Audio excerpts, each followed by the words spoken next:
Even though the last rays of summer's sun are still lighting the sky from the other side of the mountain, I'm gonna give you the benefit of the doubt and assume the mountain's over, like, this way. I don't see anything. Some of the paper lanterns are already being lit as the festive spirit spreads through the town in its first real festival since they settled here. Inviting aromas are spreading around all the food stalls, and kids are running through the main street, waving their colourful paper mills. Colourful. Is colourful there with a U in English or not? I was about to mispronounce it, then I thought, hang on a second. Am I going to have to pause the video this early? Yeah, fine, hang on a second. Awesome, right. In that case, waving their colourful paper mills. Somewhere further down, I even hear some of the townspeople warming up their instruments. It's that kind of moment where you would just slowly wander down the streets, taking in the view and savour the atmosphere. Oh, you fucking put a U in now! You can't just pick and choose which side of the Atlantic you want to go on. Also, it's the kind of moment where everyone would just slowly wander down the streets taking in the view. Imagine if everyone did that. Everyone was just non-party. No, we're just taking in the view of the festivities. Bonfire would soon be out of control. Have you seen that? Christ, I mean, I'm not even sure what it's lighting to at the sides. The fire seems a little ferocious. But I'm not that lucky. Damn straight you aren't. Lena, over here. Erin is calling me over from the entrance to her inn. I take a deep sigh and approach her. A deep sigh. She takes me inside, where I see her sister looking over the details of some snacks prepared for the party. The plates are lined up the long dinner table by the bar desk. Gavin still doesn't eat free though, does he? Even though it's festivals, all the food is free, except for Gavin. Oh, hello, Lena. Are you about to get ready for tonight? I am ready. Well, don't worry, you're going to look just wonderful, I bet. The dress, she was into it as well. Mary helped me finish the dress. She is much better at sewing than me. That's not true. You've made great progress, Erin. Yeah, well, she'll say something nice no matter what. Yeah, I imagine both of you would. Unless, again, it's Gavin or Tobias in the room. In which case, rain down them insults like fiery arrows. Come on, Lena, it's up here. Come on, what's it look like? Erin guides me up to the stairs and to the small room next to the one where Simon sleeps. I sneak a look at his door and is suddenly embarrassed by the thought that he could be aware of what Erin and her sister have been doing in here. Maybe he even saw the dress. Well, maybe he's a little bit excited. We don't know. Please let not be the case. Don't say that out loud. I mutter this under my breath, almost like a small prayer. How come that thought alone is so much scarier than taking on 20 enemy soldiers single-handed? Well, you're trained professionally in one, you're not the other. That's why. I am dragged into the small chamber and Erin closes the door behind us. Wait, hang on. Hang on. I know there was a fucking bright fire outside. What's that? Alright, again, I'll give him the benefit of the doubt and go, it doesn't say it's not dawn, it's the fire. Very much benefit of the doubt, though. There it is, what do you think? The dress is draped over a hanger. Where? Illuminated by the last rays of sunlight coming through the window, I stare at the unfamiliar sight. The situation is too alien to me. I can't wear that. Unable to say anything, I just stand there, desperately trying to find an excuse for leaving the dress behind. At the same time, I'm afraid of hurting Erin, who put so much work into this.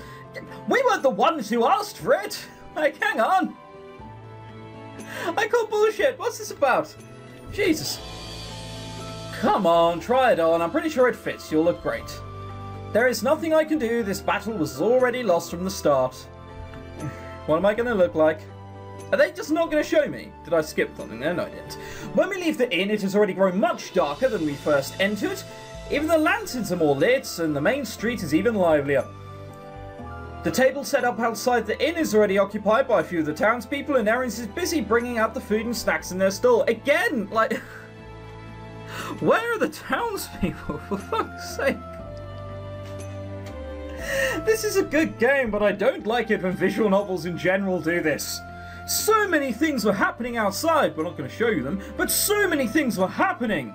Like, imagine if in that Killzone game for the PlayStation 4, the enemy started attacking and you were the only one in the city, and then someone else comes out of nowhere and goes, oh, everyone's been killed. No, there isn't. It's just emptiness around you. That wouldn't be acceptable, would it? Ah, oh, well, it's just a visual novel thing.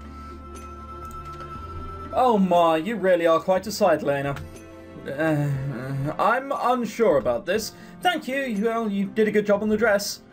Don't give us all the credit. Half the beauty of the dress is dependent on the one who carries it. What? So I thank myself as well? Well, thanks for doing the work, but I think you'll find this suits me fucking well. Well, I better not leave the customers for too long. You both have fun. Oh, so the people have to pay for the food as well. Fun festivity this is.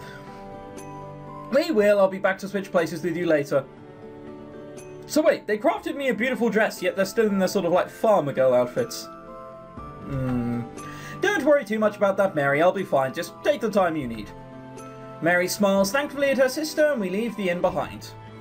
Erin quickly returns to take orders from the customers. Simon and Tobias are standing by another stall close by, observing the happy townspeople passing them by on the street. The stall behind them is selling small, colourful paper fans and mills.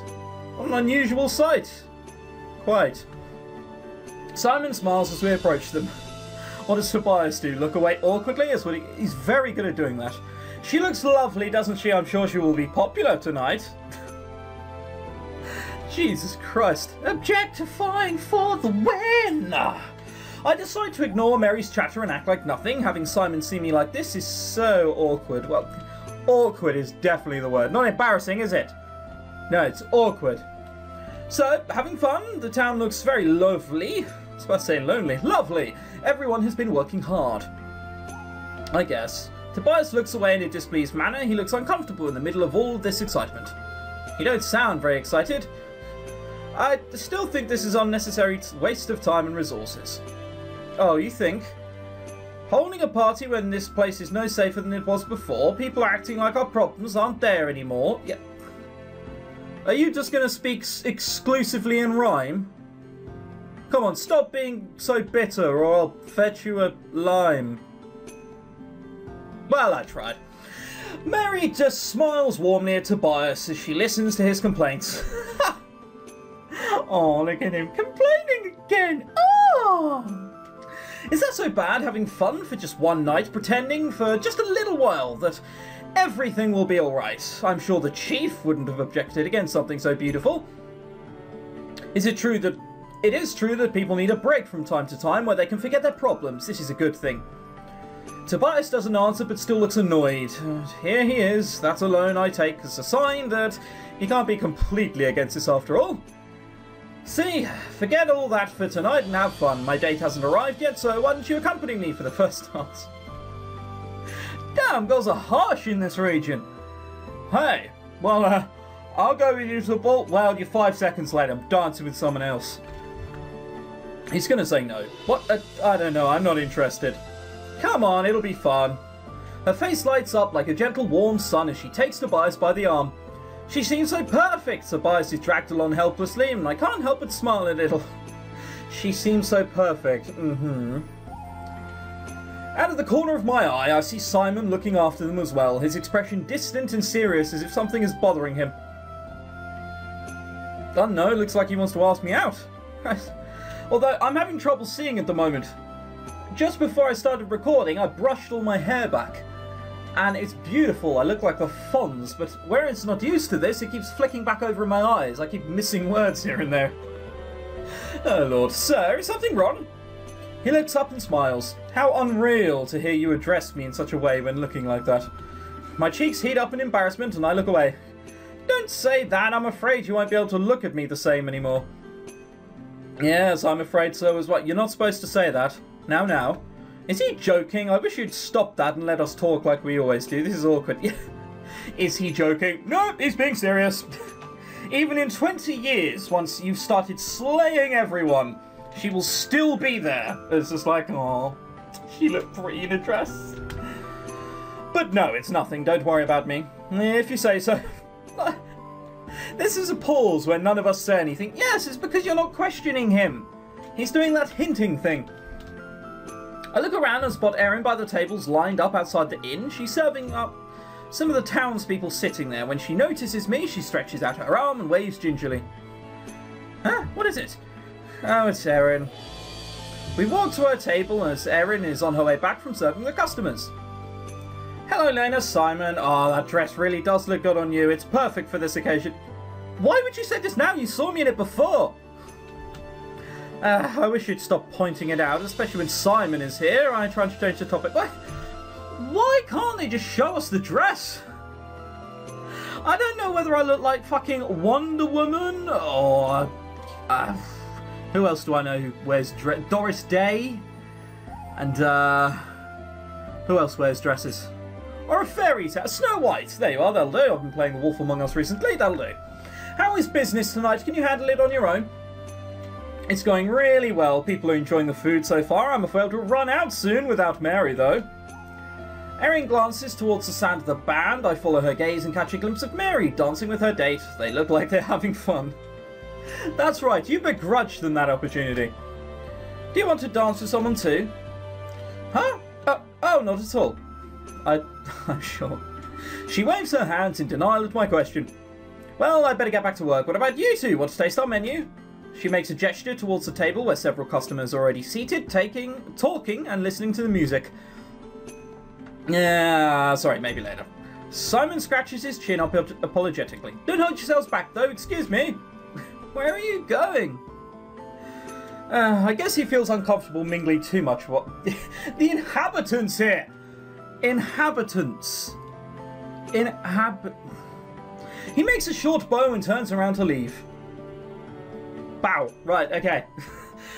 He's not going hunting during the festivities, is he? No. He took a short bow. His last courteous smile is directed at me, and I can't help but quickly look away, once again self-conscious about how I look tonight. That's when I notice the stares from several other male guests around me. Oh, shoot, I really don't feel like dealing with this tonight. I wouldn't even know how to turn them down properly. Help Erin follow Simon.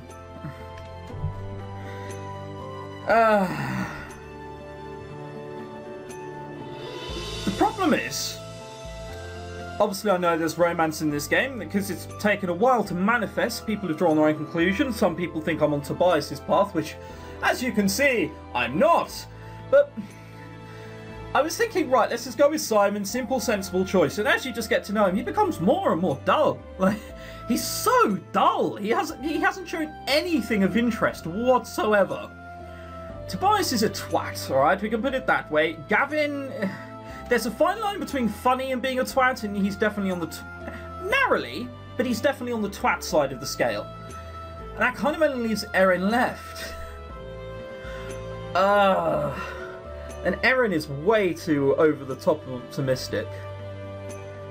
And I really don't like that in people. It's what I associate with Americans. Like American game shows. People going absolutely mental. Blind optimism is a bad thing. I said, cynical by nature, so... do we go for boring or do we go for even... If this was the other way round, I'd probably choose Simon. If Erin was the dull, boring one, and Simon was slightly more adventurous, I'd probably just choose Simon. Alright, that said, let's go for fucking help, Erin. Do you need some help, maybe? Me? Well, are you sure? She looks surprised at my question. Yeah, I don't know how useful I'll be, but I'll lend a hand if you need it. She looks around with a worried expression, as if considering whether accepting my offer would be alright, then she nods, smiling. It's fine, I'll just change them all to more, like, farmer clothing and stuff. Alright, let's do it. She gestures to me to follow her, and I almost sigh in relief as we enter the inn. Am I allowed to take that sodding dress off now? We don't have that many meals on the menu, but both Mary and I worked really hard to create it, and it sounds like people like it so far. There pretty much were just 3 things on the menu outside. The main dish, a small dish, and a salad. A small dessert and a salad. Yeah, salad! Get in! Something to feed the rabbits after the festivities.